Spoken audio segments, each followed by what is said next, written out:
नमस्कार दोस्तों। क्यों भगवान श्री कृष्ण ने चढ़ाई भीम के पोते की बलि?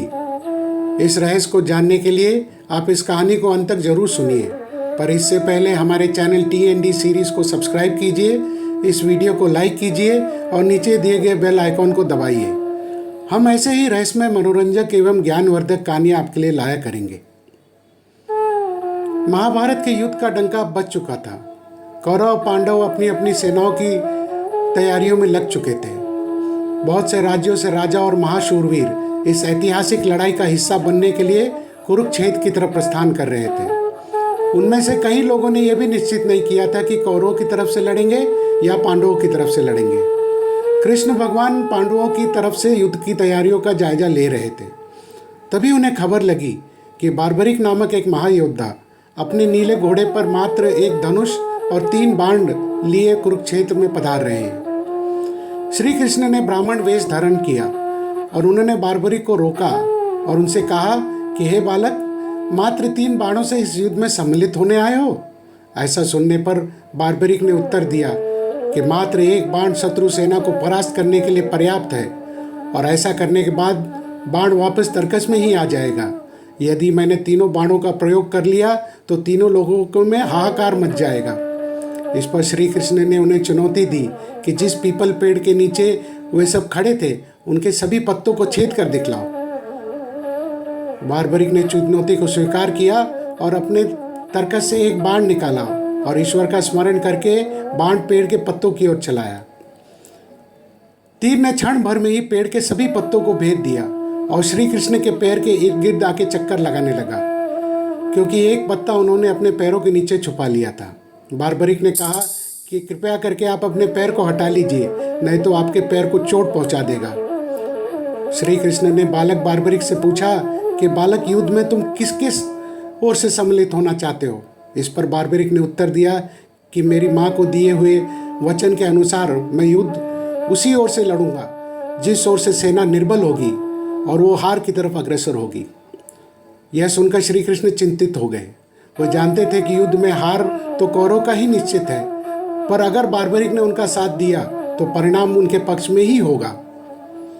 ब्राह्मण वेश में श्री कृष्ण ने बालक से दान की अभिलाषा व्यक्त की। इस पर वीर बार्बरिक ने उन्हें वचन दिया कि अगर वो उनकी अभिलाषा पूर्ण करने में समर्थ होंगे तो अवश्य करेंगे। श्री कृष्ण ने एक दर्पण मंगाया और दर्पण उनके सामने रख दिया और उन्होंने कहा कि मुझे इस वीर योद्धा का शीश चाहिए। बालक बार्बरिक क्षण भर के लिए घबरा गए, वो चकरा गए, परंतु अपने वचन की दृढ़ता जताई। बालक बार्बरिक ने ब्राह्मण से कहा कि हे ब्राह्मण, आप अपने वास्तविक रूप में मुझे अवगत कराइए। जब उन्होंने देखा कि वो साक्षात श्री कृष्ण थे तो ये देखकर वो बालक बहुत खुश हो गए और बालक ने उनसे प्रार्थना की कि हे भगवान, मुझे अपने विराट रूप का दर्शन दीजिए। श्री कृष्ण ने उन्हें अपना विराट रूप दिखाया। ये देखकर वो प्रसन्न हो गए। उन्होंने बार्बरिक को समझाया कि युद्ध आरंभ होने के पहले युद्ध भूमि की पूजा के लिए एक वीरवर क्षत्रिय के शीश के दान की आवश्यकता होती है। उन्होंने बार्बरिक को युद्ध में सबसे वीर की उपाधि से अलंकृत किया और उनका शीश दान में मांगा। बार्बरिक ने उनसे प्रार्थना किया कि वह अंत तक युद्ध देखना चाहते हैं। श्री कृष्ण ने उनकी ये बात स्वीकार कर ली। फाल्गुन माह की द्वादशी को उन्होंने अपने शीश का दान कर दिया। उनका सिर युद्ध भूमि के समीप एक पहाड़ी पर सुशोभित किया गया, जहां से बार्बरिक संपूर्ण युद्ध का जायजा ले सकते थे।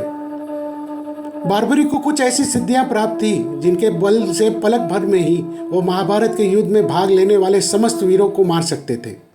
जब वे युद्ध की सहायता देने आए थे, उसी समय उनके शक्ति का परिचय प्राप्त हुआ और श्री कृष्ण ने अपनी कूटनीति से उन्हें रणचंडी की बलि चढ़ा दिया। महाभारत युद्ध की समाप्ति तक युद्ध देखने की उनकी कामना श्री कृष्ण ने वरदान के रूप में पूरी कर दी और उनका कटा हुआ सिर अंत तक युद्ध देखता रहा और वीर गर्जना करते रहा।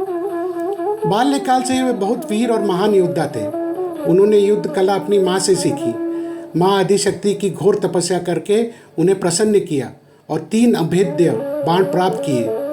3 बाणधारी नाम से उनका नाम प्रसिद्ध हुआ। ईशापूर्ति वाल्मीकि से प्रसन्न होकर उन्हें धनुष प्रदान किया।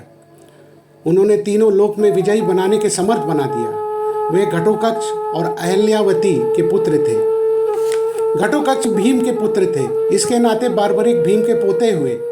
और उनकी माँ ने हमेशा सिखाया था कि हारने वाले की तरफ से लड़ना, और वे इसी सिद्धांत पर लड़ते थे। युद्ध की समाप्ति पर पांडवों में आपसी बहस होने लगी कि युद्ध में विजय की श्रेय किसको जाता है।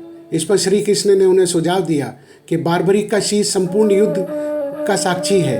अगर उससे बेहतर निर्णायक भला और कौन हो सकता है। सभी इस बात से सहमत हो गए। बार्बरिक के शीश ने उत्तर दिया कि श्री कृष्ण ही युद्ध के विजय प्राप्त कराने में सबसे महान कार्य किया था। उनकी शिक्षा, उनकी उपस्थिति, उनकी युद्ध नीति ही निर्णायक थी। उन्हें युद्ध भूमि में सिर्फ उनका सुदर्शन चक्र घूमता हुआ दिखाई दे रहा था, जो शत्रु सेना को काट रहा था। अब आपको पता चला कि क्यों श्री कृष्ण ने चढ़ाई भीम के पोते की बलि। बार्बरिक की आहुति के बाद उनको काटूजी श्याम के नाम से राजस्थान और मध्य प्रदेश के कई मंदिरों में पूजा जाता है। ऐसी ही कहानी सुनने के लिए आप कृपया करके हमारे इस चैनल को सब्सक्राइब कीजिए। जय श्री कृष्ण, जय श्याम खाटू जी, जय श्री राम। फिर मिलेंगे।